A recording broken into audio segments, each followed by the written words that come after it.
Sir Gov, kailangan ko makausap si Tata. I need to listen to her. At mali na tinaboy ko siya. Pupuntahan ko muna sila sa bahay nila.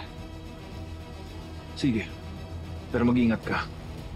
According to our lawyers, dapat umiwas tayo sa mga taong may involvement sa kaso. But then, gusto ko rin kamustahin si Tata. Mabigat ang pinagdadaanan ng bata. Pakitingin mo siya para sa akin. Okay? Yes, sir. Don't you dare leave this house, Francis. How could you do this to your own mother?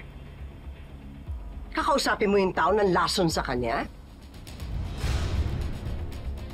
Sweet. Ano po magagalit kayo sa... I'm sorry. The truth has to come out. But the truth has spoken. Sina Tata at ang nanay nga niya nagbigay ng batsoy na may lason kay Margaret. Hindi ba sapat yun para maniwala ka? Mamita, nagpapakatao lang si Francis. Hayaan natin. Walang aalis. Papahamak niyo pang pamilya natin. Anong sasabihin ng korte? Ha? Napupuntahan niyo sila? Patatalo tayo sa kaso niyan eh. May punto si Francis. Mabait si Tata. Tinulungan niya kami dati. Masipag at mabuting empleyado.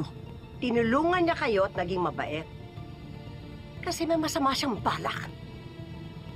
Pinaikot na lang kayo. Huwag ka kayong tanga-tangahan.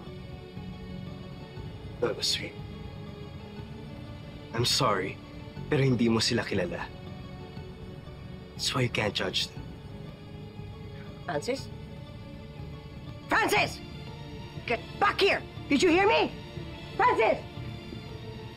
Alam mo, hindi mo talaga pinalaki ng tama yung si Francis, no? He's disrespecting me. Nakakalimutan niya na ako pa rin ang masusunod sa pamilyang ito. Yun ang pagkakamali ko. Sumunod ako sa'yo kaya naghiwalay kami, Carmen. This time, naniniwala ko kay Francis. Ang tigas taga ng ulo niya, no? I'm talking about Carmen. Hinahanap mo pa rin ang anak mo sa kanya. Wala na siya. Huwag ka nang umasa, Greg. Masasaktan ka lang. Huwag kayong dalawa. Masakit sa ulo.